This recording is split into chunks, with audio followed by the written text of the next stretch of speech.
Hi friends, this is Alicia from Malinka Yarn Crafts. Welcome back to my channel. In today's tutorial, I will show you how to crochet the arch mesh. You will sometimes find this stitch called the diamond mesh, and this is one of the easiest mesh stitches out there. It is made up of single crochets and chain stitches only. It works up so fast and doesn't take up a lot of yarn. It is also super trendy right now, so if you've been looking to make that beautiful mesh top for a while, you can just use this stitch. You can also make a market bag with it or a bikini cover up, and really there are so many different options of things that you can make with this, but it is mostly a summer stitch since it is super holey. Alright, for this tutorial I am going to be using the Lionbrand 24/7 cotton yarn and a 4.5mm hook. You can use any yarn that you like with a corresponding hook. Just keep in mind that since this is a summer stitch, you want to probably try to use a lighter weight yarn, so a weight 2 or 3 cotton, something light and airy, and the corresponding hook.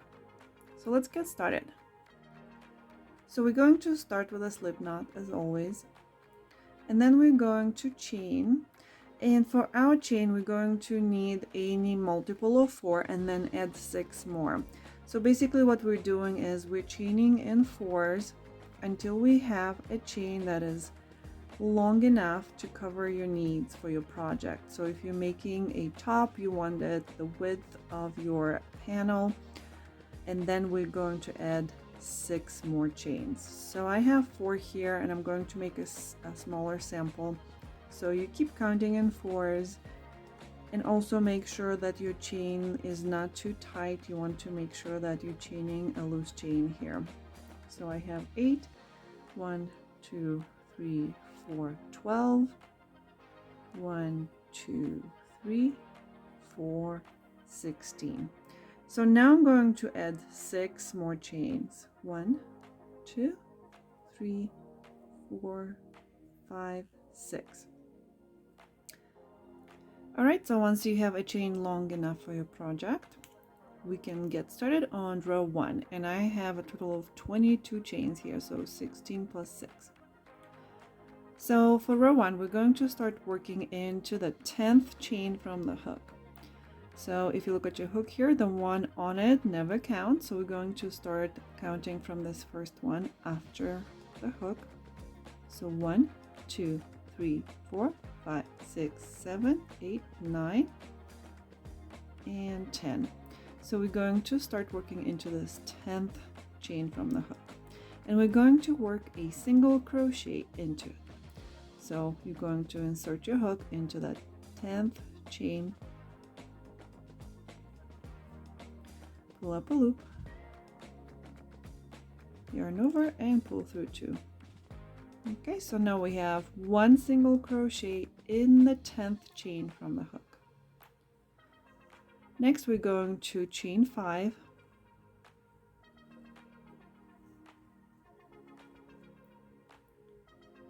we're going to skip 3 chains and work 1 single crochet into the next one. Okay, so chain 5, skip 3, 1, 2, 3, and into the next one, work 1 single crochet.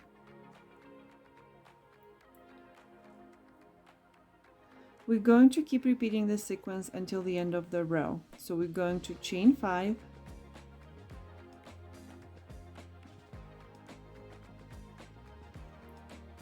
skip 3 chains, and into the 4th one, work 1 single crochet. If you have a longer chain, you're going to keep going and repeating the same pattern. Chain 5, skip 3, and work 1 single crochet into the next one. So I am at the end of my chain, and I only have 4 chains left.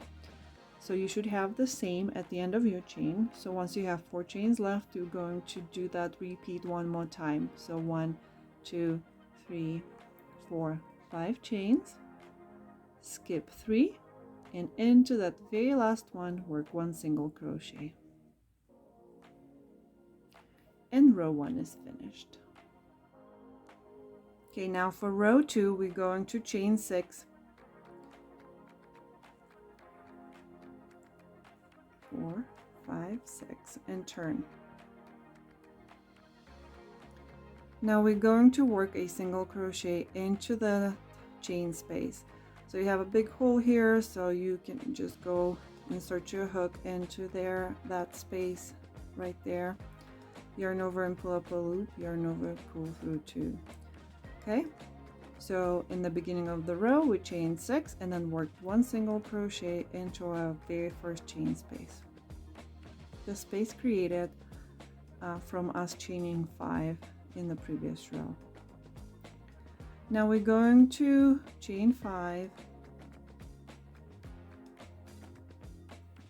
and then work 1 single crochet into the next chain space right there.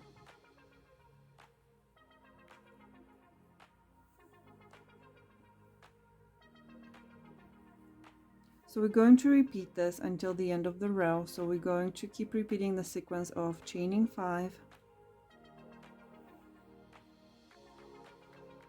and then working 1 single crochet into the next chain space. Again, if your sample is bigger and you have a bigger project here, you will have to repeat this a few more times until the end of the row. And then at the very end where you had those 9 skip chains right there, we're going to work the same thing. So we're going to chain 5 and we're going to place 1 single crochet into that space right there, and row 2 is finished. Okay, so from here on we're going to keep repeating row 2. So that's as simple as that. So every time you start a new row you're going to chain 6. So let's do one more together. So 1, 2, 3, 4, 5, 6. So always chain 6 at the start of the row and then turn, work a single crochet into that very first chain space, and then from here on you're always going to chain 5 and then place a single crochet into the next chain space. Again, chain 5, place a single crochet into the next chain space, and then at the end of the row you're going to do the same thing, chain 5 and place a single crochet into the last chain space. Here we go, and it's as simple as that. You're going to keep repeating row 2. So you're going to chain 6 at the beginning of each row, turn your work, and then place a single crochet in the first chain space, chain 5, place a single crochet into the next chain space, and so on until the end of the row. Once you have a few more rows, the stitch will really fall into place. Thank you for watching until the end. If you enjoyed this tutorial, please give it a like and leave me a comment below to let me know what you think about this stitch and whether or not you tried it. If you haven't subscribed to my channel yet, I invite you to do so now. I have a lot of different stitch tutorials on there and also a few pattern tutorials as well. I hope to see you back here soon.